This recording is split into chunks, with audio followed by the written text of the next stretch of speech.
ये भी लिखा है कि भगवान राम 14 वर्ष वन में रहे, किसी जानवर ने, सांप ने, बिच्छू ने, मच्छर ने कभी राम को काटे नहीं। सांप के ऊपर पैर पड़ जाए ना तो वो काटता नहीं था, पैर चूम लेता था। जिनहि निरख माग सापिन बीछी, तजहि विषम विष तामस तीछी। अपना स्वभाव छोड़ देना बड़ा कठिन है। सर्प और बिच्छू ऐसे जानवर हैं कि जरा ठोकर मारो तो एकदम डंक मारते हैं, लेकिन प्रभु राम को कभी उन्होंने डंक नहीं मारा, दांत नहीं चुभाया। ये प्रभु के स्वरूप, क्योंकि प्रभु तो सबकी अपनी आत्मा। छोटे छोटे बालक साथ लग गए और धनुष यज्ञ का मंच कैसा बना है, वहां की भूमि कैसे बनाई गई, धनुष कहाँ रखा है, सब दिखाया। और भगवान बड़े आश्चर्य से देख रहे हैं। कहते हैं जिनके भ्रगुटी विलास से ब्रह्मांड बन जाता है, वही बालकों को खुश करने के लिए वो भूमि देख करके आश्चर्यचकित हो रहे थे। नगर के नर नारियों ने जब देखा तो आपस में विचार करने लगे कि यदि महाराज जनक इनको देख लेते तो अपना प्रण छोड़कर सिया का ब्याह कर देते। लेकिन किसी सखी ने कहा कि नहीं सखी, उन्होंने तो देख लिया, सम्मान भी किया, पर महाराज का अविवेक है, वो अपने हठ को नहीं त्यागेंगे। तो किसी ने कहा कि नहीं, ये तो परमात्मा है, जिनकी चरण स्पर्श से अहिल्या तर गई, क्या वो धनुष नहीं तोड़ पाएंगे? आप चिंता क्यों करती हो? ये तो निश्चित सिया के साथ इनका विवाह होगा। सीताराम सीताराम सीताराम सीताराम सी।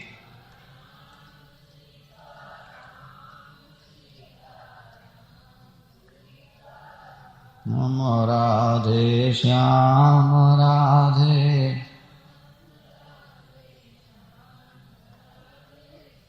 नम राधे श्याम।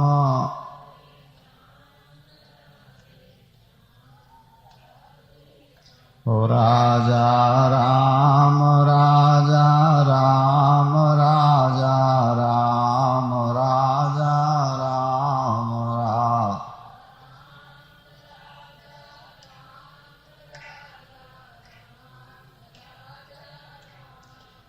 भगवान राम नगर की शोभा देखते देखते बच्चों से बोले अब विलंब हो गया। लखन से बोले भैया विलंब हो रहा है, गुरुदेव क्या कहेंगे? क्या? जान विलंब त्रास मन माही। दुनिया जिससे डरती हो वो अपने गुरुदेव से डरते हैं। क्या? ये संसार को बताया कि बड़ों का सम्मान करो, बड़ों का भय मन में रखो। अगर पुत्र के मन में पिता का भय नहीं है, शिष्य के मन में गुरु का भय नहीं है, पत्नी के मन में पति का भय नहीं है, बहू के मन में सास ससुर का भय नहीं है, तो ये सब के सब बर्बादी के लक्षण हैं, आप समझ लें। जब तक बड़े जीते रहें उनका भय मन में रहना चाहिए, उनकी बात जल्दी कटे ना, ये भी ध्यान रखना चाहिए। क्योंकि जिन माता पिता ने आपको जन्म दिया, पाला पढ़ाया, इतना बड़ा किया, वो आपको गलत रास्ता जल्दी दिखाएंगे नहीं, समझ। बड़ों का अनुभव बड़ा होता है। अच्छा, कुछ लोग ज्यादा पढ़ लिख जाए ना तो फिर माता पिता को वैसे ही बुद्धू समझने लगते हैं कि ये तो बिना पढ़े लिखे हैं, हमने तो BA MA कर लिया है तो हमारी बुद्धि ज्यादा होगी। लेकिन तुम्हारी पढ़ाई ज्यादा हो सकती है पर अनुभव तो बूढ़ों का ज्यादा होता है। बोलो सियावर।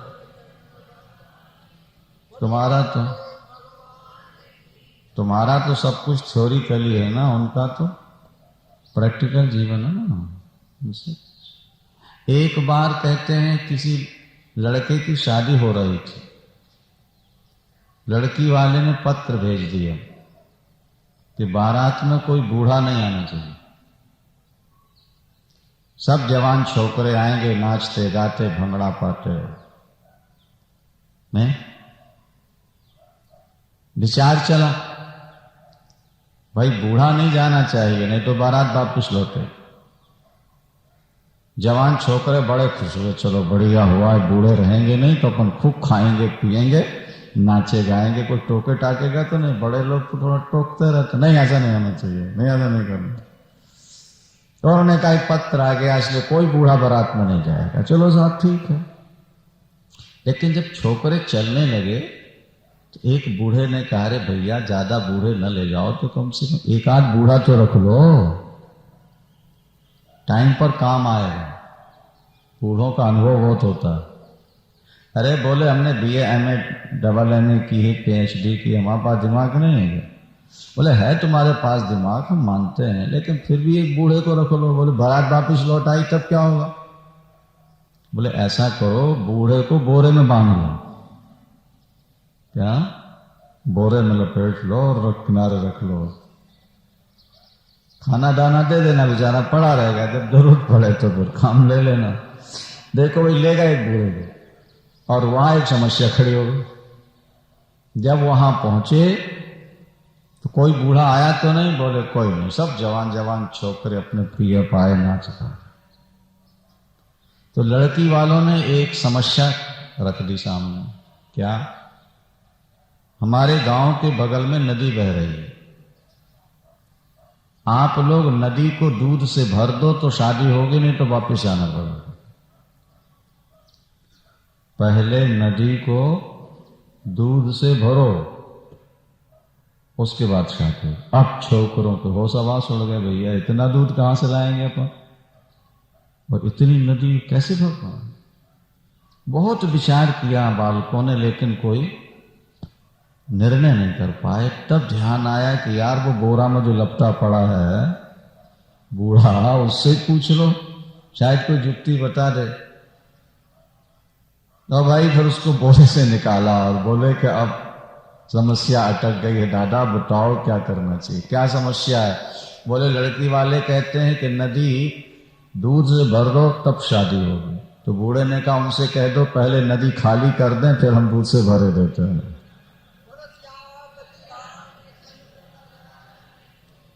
ये देखो बूढ़े का अनुभव था। आप लोग ये कह दो कि पहले नदी खाली करो, फिर हम दूध से भर देंगे। छोकरे गए और उन्होंने जाके कहा साहब ठीक है, हम दूध से भर देंगे, पर पहले पानी नहीं रहना चाहिए, आप लोग खाली कर दो। तो लड़की वालों ने कहा कोई बूढ़ा जरूर आया है तुम्हारे साथ में, इसका मतलब ये हो गया।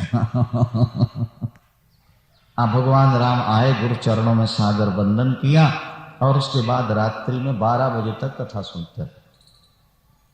महर्षि विश्वामित्र से भगवान राम कथा सुनते हैं, और 12 बजे रात अवध में रहते हैं तो महर्षि वशिष्ठ से कथा सुनते हैं। यद्यपि राम को कथा सुनने की आवश्यकता नहीं है, सभी ग्रंथों में राम की ही तो चर्चा है, प्रभु सब जानते हैं, लेकिन फिर भी सुनते हैं। मानो वो संसार के लोगों को संकेत देते हैं कि अगर तुम अपने जीवन का कल्याण चाहते हो तो कथा सुनते रहना। प्रातः काल सरयू करिमज्जन, प्रातः काल राम जी सरयू में स्नान करते। प्रातः काल सरयू करिमज्जनो, बैठे सभा संग द्विज सज्जनो। तो वेद पुराण वशिष्ठ बखानहि, सुनहि राम यद्यपि सब जाने। कहाँ ही वशिष्ठ धर्म इतिहासा, सुनहि महिष सहित रनिवासा। सहित रनिवासा, केवल महाराज दशरथ अकेले सुनते ऐसा नहीं, रनिवास के सहित जितनी रानियां हैं, बालक हैं, सब बैठे कथा सुनो। बिना कथा के जीवन का लक्ष्य नहीं मिलेगा तुम्हें, इसलिए कथा सुनो। रात्रि में प्रभु राम कथा सुनते सुनते 12 बज गए। नहीं, आजकल के तो श्रोता कहते हैं कि टाइम से कथा समाप्त हो जानी चाहिए, लेकिन पुराने श्रोता ऐसे होते थे जो कहते थे कि कथा का टाइम कभी पूरा ही नहीं होना चाहिए। बोलो सियावर बोलो। कथा चली दोपहर, 12 बज गया। विश्वामित्र बोले राम अब विराम लिया जाए क्योंकि प्रातःकाल 4 बजे उठना। बोले गुरुदेव कथा में तो समय कब पास हो रहा पता नहीं लग रहा, ऐसा लग रहा है कि अभी तो थोड़ी सी कथा हुई है। गुरुदेव थोड़ी और, बोले नहीं प्रातःकाल 3 बार कथा सुनते दिन में और फिर भी तृप्ति नहीं। और ये राम ने संसार को संकेत दिया कि तुम अपने ज्ञान का गुमान नहीं करना कि हमको सब पता है, बैठकर कथा सुनो। देखो भाई, नदी की धारा में जिस वृक्ष की जड़ें हों उसको नीचे से अब पानी की जरूरत नहीं है, लेकिन फिर भी ऊपर से तो कुछ जरूरत है ही। बोले जब जड़ें नदी की धारा में हैं तो फिर ऊपर से क्या जरूरत है? बोले ऊपर से पानी नहीं गिरेगा तो पत्तों की धूल कैसे धुलेगी? बोलो सियावर। जो नीचे जल है वो वृक्ष को जीवन तो दे सकता है, लेकिन पत्तों में धूल जमी वो कैसे धुलेगी? जब ऊपर से गिरेगा। इसी तरह आपने जो पढ़ सुन लिया है, नहीं समझे आप, उससे आपको ज्ञान तो हो रहा है, लेकिन अभिमान की जो धूल पड़ी हुई है वो तो कथा सुनने के बाद ही धुलेगी ना। कथा श्रोता जब बनोगे तो तुम्हें नीचे बैठना पड़ेगा, सिर झुकाना पड़ेगा, हाथ जोड़ना पड़ेगा, तो तुम्हारा अभिमान धीरे धीरे कम होता जाएगा। इसलिए मंदिर में जरूर जाओ, माता पिता गुरु के चरणों में बिना संकोच, बड़ों के चरणों में प्रणाम कर। अब देखो 12 बजे कथा पूर्ण हुई तो भगवान राम ने अपने हाथों से गुरुदेव का बिस्तर लगाया और उसके बाद पैर दबाने लगे। कौन? हाँ, भगवान राम विश्वामित्र के चरण दबा रहे थे। लखनलाल जी भी। भगवान शंकर कहते हैं पार्वती जी से, उमा, जिनके चरणों का दर्शन पाने के लिए लोग तप करते हैं वो प्रभु राम महर्षि विश्वामित्र के चरण अपनी गोद में रख करके दबा रहे होते हैं। जिनके चरण सरोरुह लागी और करत विविध जप जोग विरागी, ते दो बंधु प्रेम जनु जीते, गुरुपद कमल पलोटत प्रीत। विश्वामित्र जी के चरण क्यों दबा रहे हैं? मानो भगवान राम कहते हैं कि प्रभु मैं क्षत्रिय हूं, मैंने अवतार लिया दुष्टों का संहार करने के लिए। चाहिए तो ये था कि मैं स्वयं आपके आश्रम में आता और राक्षसों को मारता, लेकिन ना आ सका। आपको अवध जाना पड़ा पैदल चल के, और लेकर आए तो पैरों में आपके थकावट हो गई होगी, इसलिए मैं पैर दबा करके अपना प्रायश्चित्त तो कर लूं मुझसे जो गलती हुई। अथवा आपने जो ज्ञान दिया है मुझको उसके बदले तो हम कुछ दे ही नहीं सकते, हम तो चरणों के दास बन करके रहे। ये देखो, तेई दो बंधु प्रेम जन जीते, तो गुरुपद कमल पलोटत प्रीत। और बार बार मुनि आज्ञा दी, बार बार महर्षि ने कहा बस करो राम, अब विश्राम। कोई ना कोई प्रश्न कर देते हैं राम जी, महर्षि उत्तर देंगे, तब तक थोड़ी देर और। भगवान राम प्रातःकाल गुरुदेव से पहले उठते हैं, ये भी यहां लिखा होगा। देखिए 12 बजे तो 12:30 बजे तो सोए होंगे और 4 साढ़े 4 बजे उठना। ज्यादा नींद किसको आती है? जो ज्यादा खाता है या जो ज्यादा परिश्रम करता है या कोई बीमारी होती। ज्यादा नींद के 2-3 कारण शास्त्रों ने बताए। उठे लखन निशि विगत सुनी, अरुण शिखा धुनि कान, गुरु ते पहले जगत पति जागे, राम सुजान सियावर राम जय जय राम। मेरे प्रभु राम। भगवान राम ने प्रातःकाल स्नान किया है। गुरु चरणों में साधन बंदन करने के बाद गुरु आज्ञा लेकर पुष्प चयन के लिए पुष्प वाटिका की ओर जा रहे हैं। तो भूप बाग बर देखो जाई, जहां बसंत ऋतु रही लुभाई। भूप बागवर महाराज जनक की वाटिका में प्रभु राम पधारे हैं। मालियों से पूछकर पुष्प चयन करते हैं। शास्त्र कहते हैं दूसरे की वस्तु से पूछकर ही ग्रहण करनी चाहिए। माली व्यंग करते हैं। माली भगवान राम से कहते हैं कि प्रभु, आपके चरण छू जाने से अगर पत्थर नारी बन सकता है तो हाथ के स्पर्श से हमारे वृक्ष भी तो कुछ बन जाएंगे। इसलिए प्रभु आप पुष्प न उतारें। भगवान राम ने कहा कि नहीं, हम वचन देते हैं आपके वृक्षों को कोई क्षति नहीं पहुंचे।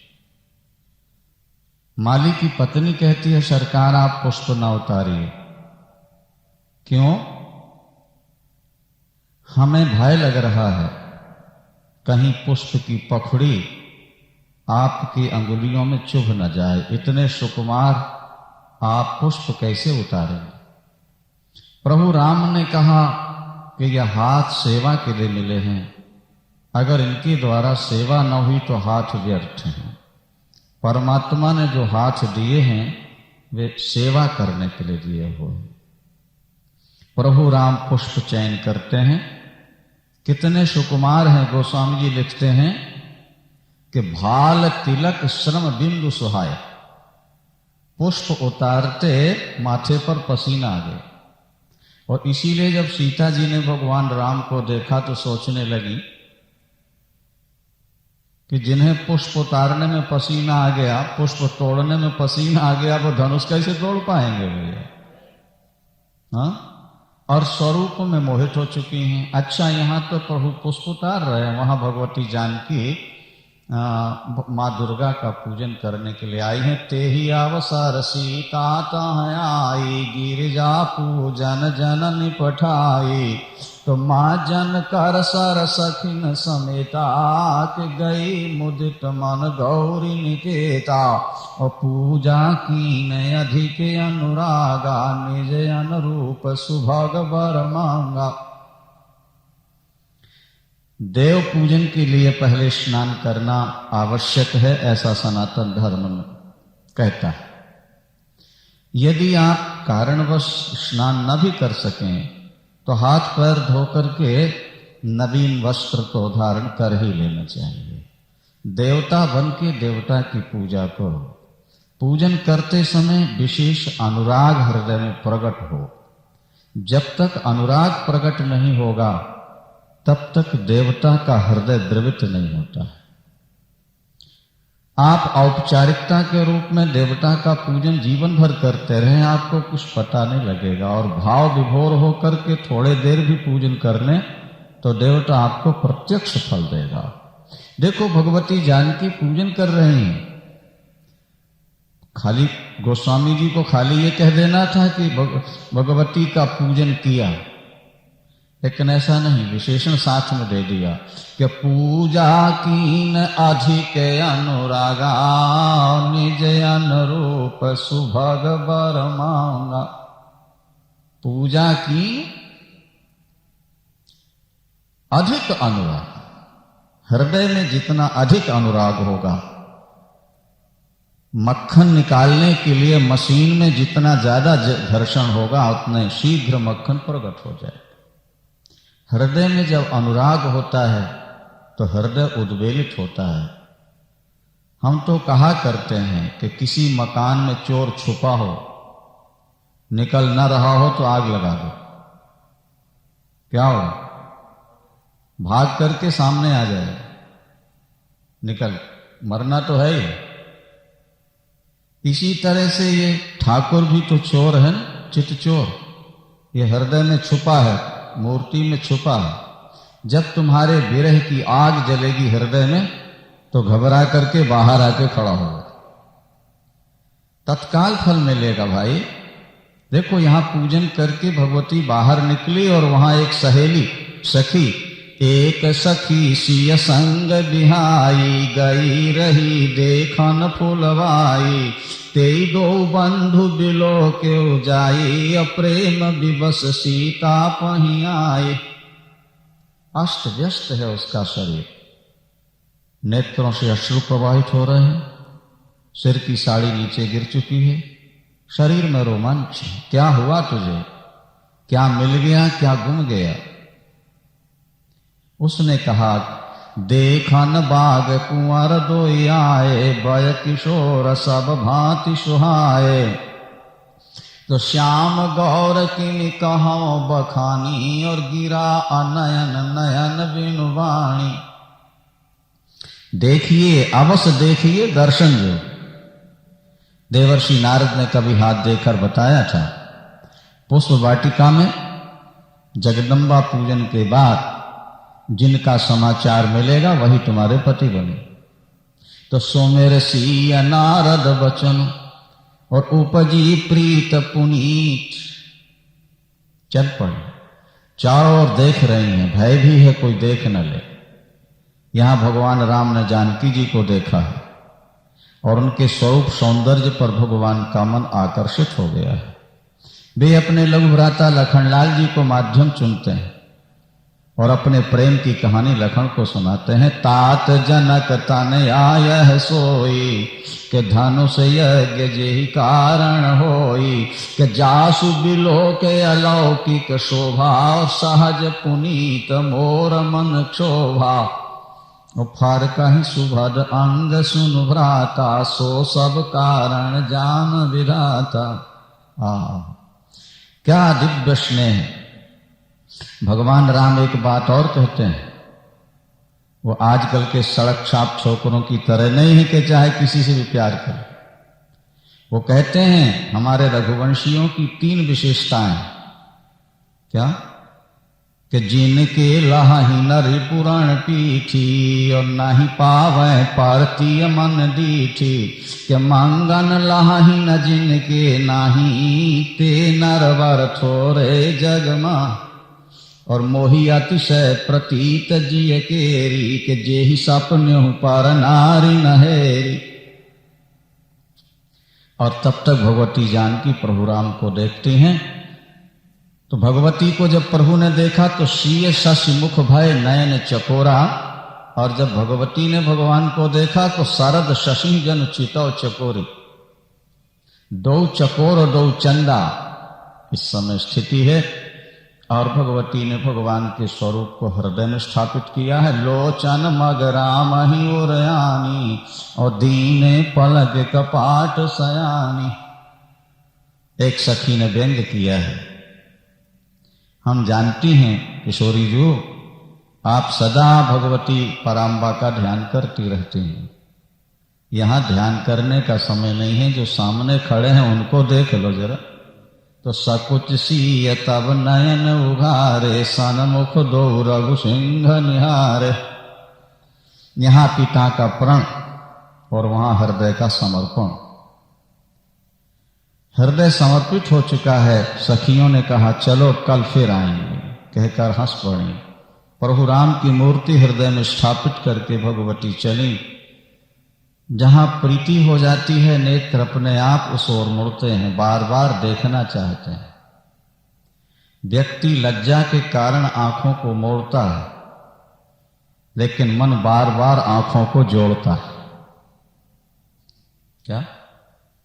तो देखन निशमर्ग बिहग तरु, और फिरई बहोर बहोर, निरख निरख रघुवीर छवि, बाढ़ी प्रीत ना थोरी। सहेलियों को पशु पक्षी दिखाने के बहाने मुड़ती हैं और भगवान राम के दिव्य सौंदर्य सुधा का पान करते हैं। मां के आराधन के बाद ही इनका दर्शन हुआ, इसलिए मां ही मेरे संकल्प को पूर्ण कर सकेंगी। पुनः मंदिर में जाती हैं और जाकर के माला पहनाई और दोनों हाथ जोड़ करके मां की स्तुति करने लगी। जब तक पाषाण प्रतिमा के प्रति प्रत्यक्ष भाव नहीं आएगा तब तक मूर्ति से आपको कोई लाभ नहीं हो। देखो कितनी सुंदर स्तुति की है। ये स्तुति ऐसी है, ये स्तुति ऐसी है, इसके द्वारा यदि कुमारी कन्याएं भगवती दुर्गा का स्तवन करें, दो दोहों में ये स्तुति है, तो सुंदर से सुंदर गुणवान पति प्राप्त होता है। हमने अपने जीवन में सैकड़ों कन्याओं का इस पाठ के द्वारा ही विवाह कराया है, जिनके विवाह नहीं हो पा रहे थे, योग्य वर नहीं मिल रहा था, इससे प्राप्त हुआ। स्तुति सुनिए। जय जय गिरिवार राज किशोरी, जय महेश मुख चंद्र चकोरी, और जय गज बदन शनानन माता, कि जगत जननी दामिनी दुतिगाता, और भव भव विभव पराभव कारिणी, विश्व विमोहन स्वबस विहारिणी, पति देवता सुतीयमणि, मातु प्रथम तव रेख, और महिमा अमित न सकहीं कहो, सहस शारदा शेष सियावर राम, मेरे प्रभु राम करो कल्याण। अंत में भगवती जानकी आर्त भाव से व्याकुल होकर कहती हैं कि मोर मनोरथ जानहु नीके, और बसहु सदा और पुर सबही के, तो कीन्यो प्रगट न कारण तेहि, और अस कहि चरण गहे बदेहि, तो विनय प्रेम बस भैया भवानी, खसी माल मूर्ति मुस्कानी। मूर्ति पर माला चढ़ाएं और माला थोड़ी देर के बाद गिर जाए तो समझ लीजिए देवता ने प्रसन्न होकर प्रसाद उसे अपने सिर पर धारण कीजिए। भगवती ने क्या किया, जैसे जगदम्बा की माला गिरी, भगवती सिया ने उठाकर उसको सिर पर रख लिया, और तब एक चमत्कार देखा कि मूर्ति के अंदर से साक्षात भगवती दुर्गा पराम्बा सिंह पर सवार प्रकट हो गई। बोलो सांचे दरबार की। और भगवती ने आशीर्वाद दे दिया कि सोनसी सत्य आशीष हमारी, और पूजहि मन कामना तुम्हारी, नारद बचन सदा सुचि साचा, सोबर मिलहि जाहि मन राचा, मन जाहि राचो मिलहि सोबर, सहज सुंदर सांवरो, करुणा निधान सुजान, शील स्नेह जानत राव, यही भांति गौर आशीष सुनसी सहित ही हर्षित अली, तुलसी भवानी पूज पुन पुन मुदित मन मंदिर, जान गौरी अनुकूल सियहि हर्ष न जाय कही, मंजुल मंगल मूल बाम अंग फरकन लगे। अच्छा वहां क्या हो, यहां तो इन्होंने अपनी मां से सब कुछ कह दिया, और वहां भगवान राम ने जाकर शंकर स्वरूप गुरु से सब कुछ कह दिया कि सुनसी सत्य आशीष हमारी, पूजय मन कामना। और वहां क्या हुआ, बोले राम कहा सब कौशिक पाही, सरल स्वभाव छुअत छल नाही, तो सुमन पाय मुन पूजा कीनी, और पुण्य आशीष दो भाई न दीनी, कि सुफल मनोरथ हो ही तुम्हारे, राम लखन सुन भय सुखरे। इसके बाद संध्या का वर्णन है। प्रभु संध्या करने गए हैं, लेकिन सिया के मुख की तुलना चंद्र से करते हुए वापस लौट आए हैं। आज की यही संध्या थी। जब व्यक्ति का दुनिया में कहीं प्यार हो जाता है तो पूजा पाठ औपचारिकता के रूप में करता है, व्यक्ति चिंतन तो अपने प्यारे का करता रहता है। प्रभु ने नाटक करके दिखा दिया है। रात्रि विश्राम है। प्रातःकाल सतानंद जी आए हैं और महर्षि विश्वामित्र ये कहते हुए चलने लगे कि देखो आज परमात्मा किसको बड़ाई देता है। लखनलाल ने कहा नाथ कृपा जब तब जा पर हो, हाँ जिस पर आपकी कृपा हो जाएगी बस उसी को यश मिलना। सब ऋषि महर्षि प्रसन्न हो। और जब रंगभूमि में पहुंचे महाराज, तो लोगों को जब मालूम पड़ा कि वे दोनों रंगभूमि में आ गए, तो लोग ऐसे दौड़े जैसे कोई गरीब रत्न राशि लूटने के लिए दौड़ता जाता हो। अपार भी महाराज जगन्नाथ ने चारों तरफ यथायोग्य बैठाया है। उस समय एक आश्चर्य ये हुआ, एक आश्चर्यजनक घटना घटित हुई। क्या कि प्रभु राम तो एक थे और देखने वाले अनेक थे। पर जाकी रही भावना जैसी प्रभु मूरत देखी तिन, देखहि रूप महारण धीरा मनहु वीर रस धरे शरीरा, डरे कुटिल नप पहु निहारी। देख कर डर गए। मनहु भयानक मूर्ति भर, और नारी बिलो कहीं हरस ही कि निज निज रुचि अनुरूप जन सोहत श्रृंगार धरी मूर्ति परम अनु। और विदूषण प्रभु विराटमय दीखा, बहुमुख कर पग लोचन शीशा, जनक जाति अवलोकन कैसे सजन सगे प्रिय लागे। अंत में गोस्वामी जी को लिखना पड़ा कि जाकी रही भावना जैसी प्रभु मूरत देखी तिनो। हाँ, सब मंचन ते मंच एको सुंदर विशद विशाल, मुनि समेत दो बंधु तहां बैठा रे महिपाल। महाराज जनक ने भगवान राम को यज्ञशाला में एक सबसे ऊंचे मंच पर बैठाया है, ताकि सभी लोग प्रभु का दर्शन कर पाए। यहां जब आए हुए राजाओं ने भगवान का स्वरूप देखा तो विचार करने लगे, राम इतने सुंदर हैं कि बिना धनुष यज्ञ के ही सीता राम के गले में जयमाला डाल दे।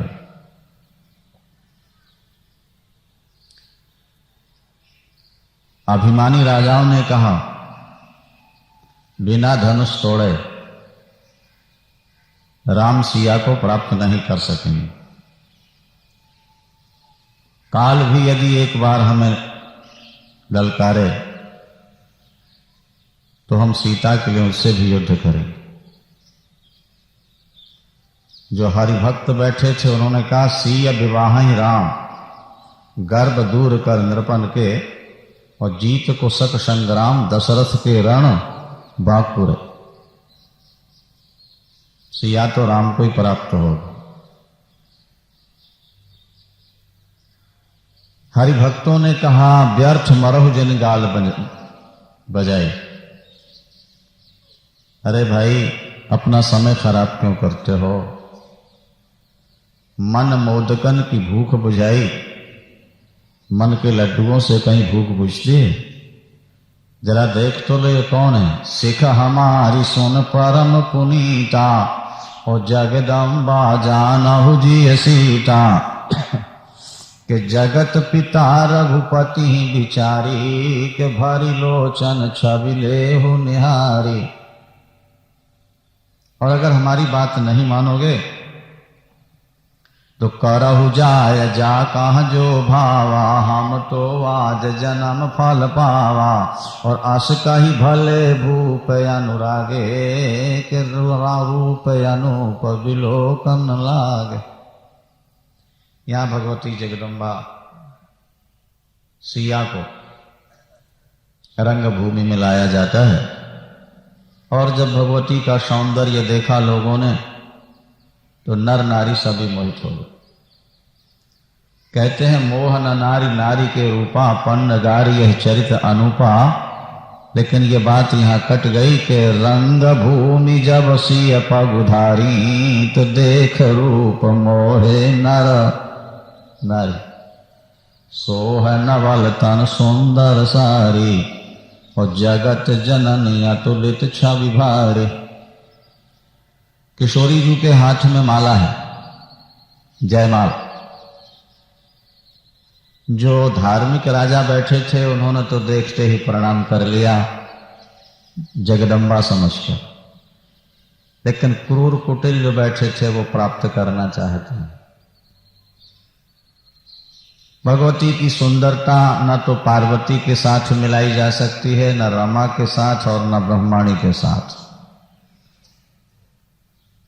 इनमें दोष हैं। क्या? इसलिए कि पार्वती तो अर्धांगिनी, अर्धनारीश्वर के रूप में आधा ही स्वरूप, और रमा चंचला है और सरस्वती मुखर है, जबकि ये तीनों दोष सिया में नहीं है। इसीलिए सिया सबसे ऊपर। अच्छा, बंदी लोग आते हैं और महाराज जनक का संकल्प सुनाते हैं।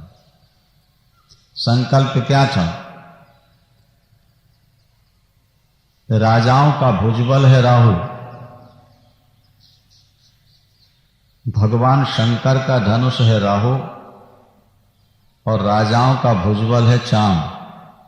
जैसे राहु चांद को ग्रस लेता है, इसी तरह से धनुष रूपी राहु ने अनेकों के बल रूपी चांद को ग्रस लिया है आज।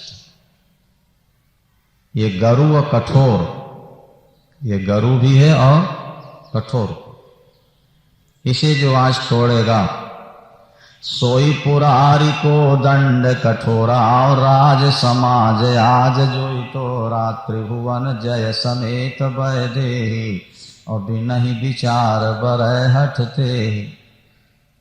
जैसे ही अभिमानी राजाओं ने सुना तो पारिकार बांध उठे अकुलाई, चले इष्ट देवन शिरनाई। आध्यात्मिक दृष्टि से ये धनुष भगवान शंकर का है, और भगवान शंकर तमोगुण के अधिष्ठाता माने जाते हैं, और तमोगुण का धर्म है अहंकार। तो भगवान शंकर का धनुष माने अहंकार, और यहां आध्यात्मिक दृष्टि से सीता है शांति। सीता है शांति। जो धनुष तोड़ेगा वो सिया को प्राप्त करेगा, जिसका संकेत ये हुआ कि जो अभिमान को समाप्त कर देगा वही शांति को प्राप्त कर सकेगा। हाँ, अच्छा। राजे महाराजे उठे धनुष तोड़ने के लिए। मैं धनुष तोड़ूंगा, मैं धनुष तोड़ के दिखा दूंगा। अहंकार को अहंकार तोड़ने जा रहा है, तो अंधकार को अंधकार पाएगा तो और गहरा अंधकार ना हो जाएगा।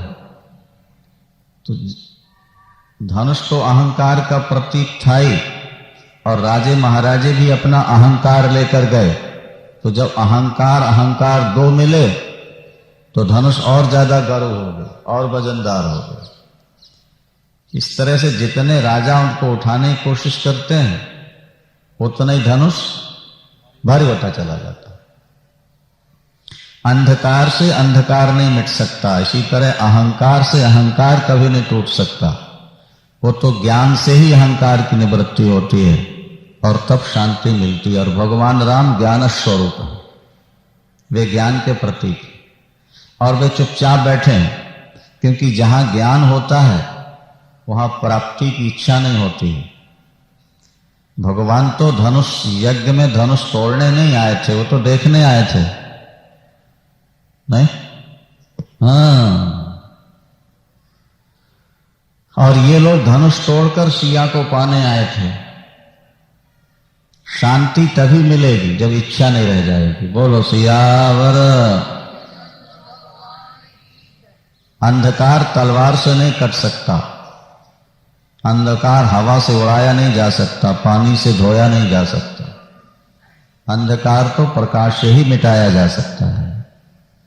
और जब अहंकार टूट जाता है, नष्ट हो जाता है, तभी व्यक्ति को शांति प्राप्त होती है। इसलिए शांति सीता समायुक्ता आत्मा रामो विराजते। सीता शांति है और भगवान राम आत्मा। महाराज जब एक एक से नहीं उठा तो 10,000 राजाओं ने मिलकर उठाना चाहा। हाँ, भूप सहस दस कहीं बारा, लगे उठावन टर नटारा। और डगयन शंभु सरासन कैसे, कामी बचन सती मन जैसे। और सब नृप भये जोग उपहासी, के जैसे बिनु विराग सन्यासी। 10,000 राजाओं ने मिलकर भी धनुष को नहीं उठाया। 10,000 राजाओं से भी धनुष नहीं हट सका। और तब महाराज जनक को बहुत दुख हुआ। महाराज जनक ने कहा, यदि मुझे मालूम होता कि पृथ्वी वीरों से विहीन हो चुकी है तो मैं ऐसी प्रतिज्ञा कभी न करता। नहीं, ताजहु आस उठ उठ गृह जाओ, लिखा न विधि वैदेही विवाह। देखो, जो लोभी लोग होते हैं ना, वो ठोकर खा के भी पाने की लालसा रखते हैं।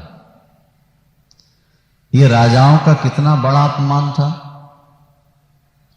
हाँ, जब महाराज जनक ने कहा कि तजहु आस निज निज गृह, उठिए आप लोग अपने घर जाइए, आप में कोई शूरवीर नहीं रह गया, पृथ्वी वीरों से विहीन हो गई। लेकिन फिर भी बैठे हैं कि शायद दोबारा चांस मिल जाए और हमको प्राप्त हो जाए। जो लोभी व्यक्ति होगा, जो अभिमानी व्यक्ति होगा, क्या ठोकर खा के भी वस्तु प्राप्त करना चाहता है।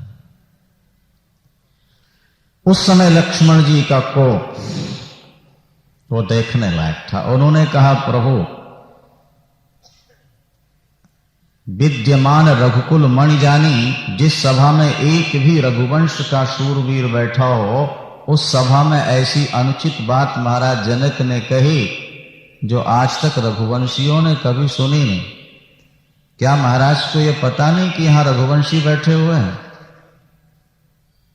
प्रभु, यदि आपकी आज्ञा मुझे मिल जाए तो आप तो बैठिए। बात धनुष उठाने की है ना। मैं आपके चरणों की सौगंध खाकर कहता हूं, सारा ब्रह्मांड उठा करके दौड़ पड़ूंगा और सैकड़ों योजन तक ले जाऊंगा। धनुष को नहीं, क्या कंदुक यू ब्रह्मांड उठाऊं और कांचे घट जिम डारों फोरी, सको मेरु मूलक जिम तोरी। जैसे कांच का घड़ा पटक दिया जाए, टुकड़े टुकड़े हो जाए, सारे ब्रह्मांड को टुकड़े टुकड़े कर दूं। ये धनुष को तोड़ने की क्या बात है? तो जैसे लोग मूली तोड़ देते हैं, इसी तरह मैं धनुष तोड़ दूं। और अगर ऐसा न कर सका तो चरणों की सौगंध खाता हूं, जीवन में धनुष बाण ग्रहण नहीं करूंगा। एक बार आज्ञा तो मिल जाए। भगवान मुस्कुराए, इशारा किया, बस। हाँ, लखनलाल ने कहा कि प्रभु सभी उठे हैं, सब में हलचल हुई, पर दो स्थिर हैं, ना तो धनुष उठा और ना आप उठे। बोलो सियावर।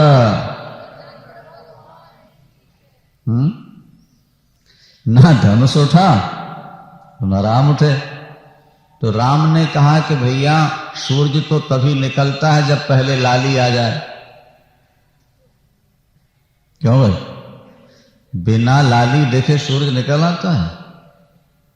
तो लक्ष्मण, अब तुम्हारी लाली देख गई, इसलिए सूर्य उदय हो जाएगा। बोलो सियावर।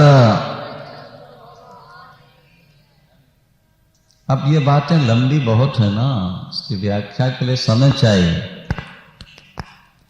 दुनिया का हर कार्य काल करता है, काल। समय से ही सब काम होता है। बेमौसम में कोई वस्तु आती नहीं, हर वस्तु का एक समय होता है। अभी तक राम इसलिए चुप थे, विश्वामित्र भी चुप थे। अगर राम पहले ही उठ के धनुष तोड़ देते तो बाकी लोग कहते हमको तो समय नहीं मिला। इसलिए राम ने कहा पहले सब अपनी शक्ति आजमा लें। और दूसरी बात यह भी थी, विश्वामित्र जी समय देख रहे थे कि टूटने का समय उसका आ जाए तब तो आदेश दिया जाए। इसलिए विश्वामित्र जी ने कहा कि उठहु राम भांजाहु भय चापा, विश्वामित्र समय शुभ जानी, बोले अति स्नेहमय बान। अब समय ठीक है। उठहु राम भंजहु भव चापा और मेटहु तात जनक। प्रभु उठ करके गुरु चरणों में सादर वंदन करते हैं। उपस्थित सभी ब्राह्मणों ऋषियों को प्रणाम किया और सहज भाव से चल पड़े। पहलवान लोग अखाड़े में आते हैं तो बड़ी अकड़ तकड़ गर्जना छलांग नहीं, राम ऐसे नहीं थे। राम तो सहज ही चले सकल जग स्वामी, सीधे। इस बीच में माता सुनैना बड़ी दुखी होती हैं। क्या पुष्प की नोक से हीरे में छेद किया जा सकता है? जिस धनुष को रावण और बाणासुर ना उठा सका, ये सुकुमार बालक उसको उठा सकेंगे? महाराज की बुद्धि को हो क्या गया है? कोई समझा के ये नहीं कह सकता कि ये बालक इस हट के लायक नहीं है। भगवती जानकी के हृदय की धड़कन बढ़ गई। उन्होंने भगवान शंकर को, गणपति को, दुर्गा को मनाया, आप कृपा करें, हमारी सहायता करें कि किसी तरह धनुष टूट जाए। धनुष से प्रार्थना करती हैं, भगवान शंकर के आप धनुष हो ना। जब राम आपको छुए तो हो हरो रघुपति निहारी, प्रभु को देखते ही तो हरो हो जाए। और प्रभु ने जब धनुष के पास आकर के देखा तो सीता जी इतनी व्याकुल थी कि उनको एक पलक कल्प वर्षों जैसा लग रहा था। तो प्रभु ने सोचा, का वर्षा जब समय, का वर्षा जब कृषि सुखानी, खेती बरस सूख जाए फिर अमृत वर्षे क्या लाभ। प्रभु ने क्या किया? बोले, गुरु ही प्रणाम मन ही मन कीना, आति लाघव उठाय धनु लीना। जब चले थे गुरु चरणों में वंदन करके चले थे, और जब धनुष उठाने लगे तो गुरु चरणों में मन ही मन प्रणाम। हमारे सनातन धर्म का कहना यह है कि गुरु और गोविंद की वंदना करके ही कोई कार्य प्रारंभ करो, उससे तुम्हारा कार्य मंगलमय होगा। भगवती जानकी ने तो गणपति को मना लिया, नहीं, भगवान शंकर को मना लिया, और भगवान राम ने गुरुदेव को मना लिया। मना ही मन नाम, हाँ, गुरु ही प्रणाम मन ही मन कीना, गुरु ही प्रणाम मन ही मन कीना, और अति लाघव उठाय धनु लीना। तो लेत चढ़ावत खेचत गाढ़े, और काहू न लखा देख सब ठाढ़े। तो तेहि क्षण मध्य राम धनु तोरा, भरे भुवन धुनि घोर कठोरा। पलक मारने में देर लगी, धनुष उठा करके तोड़ने में प्रभु को देर नहीं लगी, और धनुष टूटने की भयानक आवाज सारे ब्रह्मांड में गूंज गई। देवता पुष्प बरसाए, बाजे बजाए और जय जयकार कर। महाराज जनक को कितना सुख मिला, बोले पैरत थके थाह जन पाए, नहीं। और सीता का सुख, बोले जन चातकी पाए जल स्वाति। अब सतानंद तब आयुष दीना, और सीता गवन राम का। जयमाला लेके भगवती चली। जब पास में पहुंची, सखियों ने कहा माला पहनाओ, हाथ उठाया, लेकिन पहना नहीं सकी। क्यों?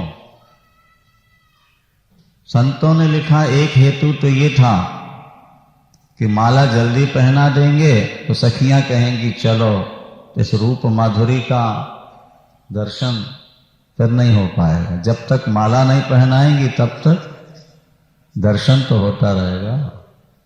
और दूसरा भाव कवियों ने लिखा कि भगवती जानकी कहती हैं कि जैसे आपने धनुष तोड़ने में विलंब लगाया है, इसी तरह हम जयमाला भी छोड़ने में देर लगाएंगे, बदला पूरा हो जाएगा ना। क्या? अधिक विलंब से उठी है जो विरह ज्वाल, शीतल स्नेह बिंदु से उसे बुझाऊंगी। नाथ तरसाया है आपने जयमाल तोड़ने, नाथ तरसाया है आपने धनुष तोड़ने में, तो मैं भी जयमाल तोड़ने में तरसाऊं। बोलो सियावर। जिस भांति मुझको ललचना पड़ा है आज, उसी भांति आपको ललचाऊंगी। जैसा था गुमान आपको कमान खींचने में, वैसे ही सुजान स्वाभिमानिता दिखाऊंगी। अधिक विलंब से उठी है जो विरह ज्वार, शीतल स्नेह बिंदु से उसे बुझाऊंगी। नाथ तरसाया है चाप तोड़ने में आपने, तो मैं भी जयमाल छोड़ने में तरसाऊं। और एक समस्या और थी कि राम ऊंचे थे और सिया जी थोड़ा अभी छोटी थी ना, तो हाथ पहुंच नहीं रहे थे। राम जी ने सोचा कि सिर झुका दिया ससुराल में आकर के तो बात गड़बड़ है, लोग क्या कहेंगे बताओ। नहीं, अच्छा वैसे भी देखा जाता है कि बाबू घर में कैसे ही रहे, पर ससुराल में जाएगा तो थोड़ा अकड़ के रहता है। क्या श्रीमती कुछ कहे तो डांट देता है, कहता नहीं घर में चाहे जैसा, यहां तो ऐसे। तो अब भगवान ने सोचा कि शादी से पहले सिर झुका देंगे तो गड़बड़ नहीं हो जाएगी, तो लोग मजाक उड़ाएंगे कि देखो ससुराल में आते ही सिर झुका दिया दूल्हे ने। और सिर झुके नहीं तब तक माला पड़े नहीं, लखनलाल दौड़ के आते हैं, चरणों में प्रणाम करते हैं। प्रभु लखन को उठाने के लिए जब झुकते हैं तो सिया जी गले में जयमाला डाल देते हैं और देवता पुष्प वर्षा के जय जयकार। अच्छा जी, अब सखियों ने कहा कि प्रणाम तो कर लो, तो प्रणाम नहीं करती। गौतम ती गति सुरत करी और नहीं परसत पग पाणी, मन बिहसे रघुवंश मणि प्रीत अलौकिक। प्रेम का स्वभाव होता है, जैसे अग्नि का स्वभाव है ना गरम, जो छुए जला। तो प्रेम का स्वभाव क्या है? दो के बीच में तीसरा ना है। प्रेमी कभी नहीं चाहता कि हमारे और प्रियतम के बीच में कोई तीसरा है। तो इसलिए प्रणाम नहीं करती, क्योंकि अभी अभी उन्होंने सुना था कि वो अहिल्या जो पत्थर थी, चरण छू गए तो नारी बन गई। तो हाथों में हीरों के मोतियों कंगन थे ना, सब माणिक्य के अंगूठियां। तो भगवती ने सोचा कि चरण छुए और किसी में धूल लग गई और कोई बन गई तो हमारे प्यार में बाधा आ जाएगी। बोलो सियावर। गौतम तीय गति सुरत करी नहीं परसत। इसके बाद जो कामी लोभी लोलुप राजा थे वो कहते हैं क्या हुआ, धनुष तोड़ दिया। जब तक हमसे युद्ध नहीं करेगा राम तब तक सिया को ले नहीं जा सकते।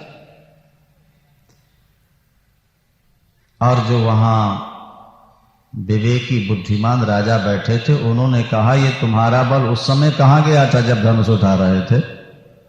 जब धनुष नहीं उठा सके तो राम को पराजित कर सकोगे। अब जो रही सही है उसको तो बचा लो। हाँ, इज्जत जो थोड़ी बहुत बची है उसको ले जाओ सुरक्षित, नहीं तो वो भी चले जाए। बस इसी बीच में परशुराम जी आ गए।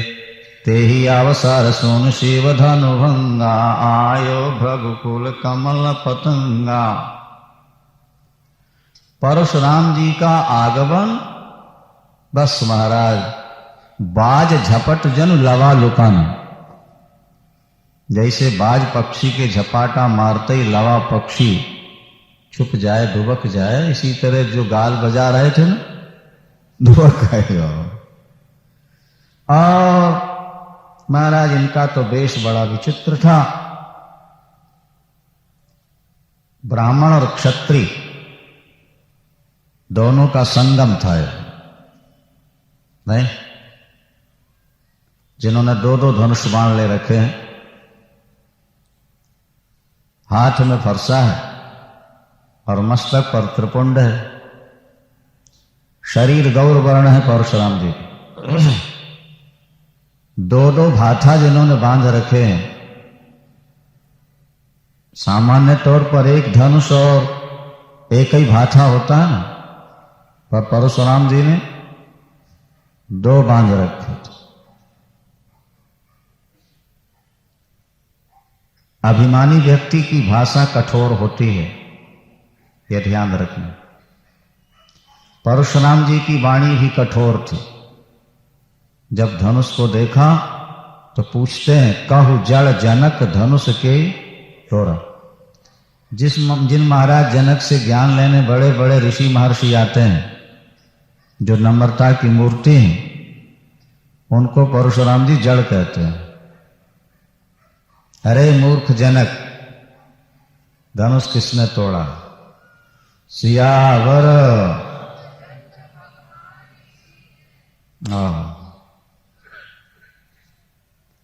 जल्दी बता, धनुष किसने तोड़ा, नहीं तो तेरा सारा राज्य पलट दूंगा।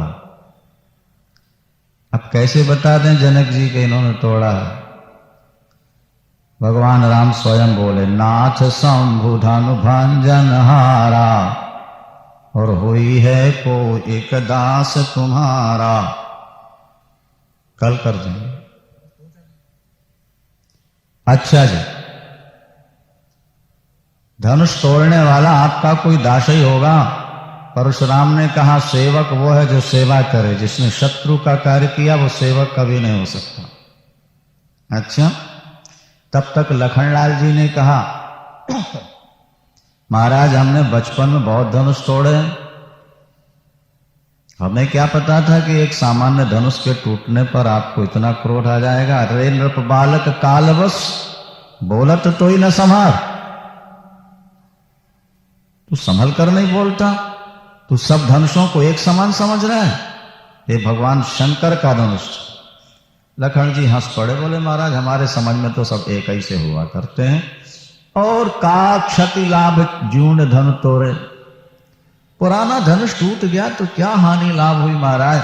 राम ने तो धनुष तोड़ा नहीं, उन्होंने तो केवल छुआ था। छुअत टूट रघुपति न दोषो, मनु बिन काज करे कस रोसो। और अगर आपको ज्यादा ममता है तो जोरियों को बड़ गुनी बुलाई, कोई गुनी बुला लीजिए, कारीगर तो जुड़वा देते हैं। बैठिए, आपके पैर थक गए होंगे, आप इतने क्रोध में।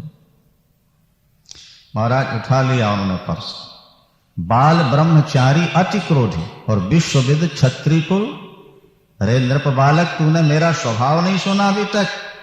मैंने 21 बार क्षत्रियों से विहीन की है इस पृथ्वी को।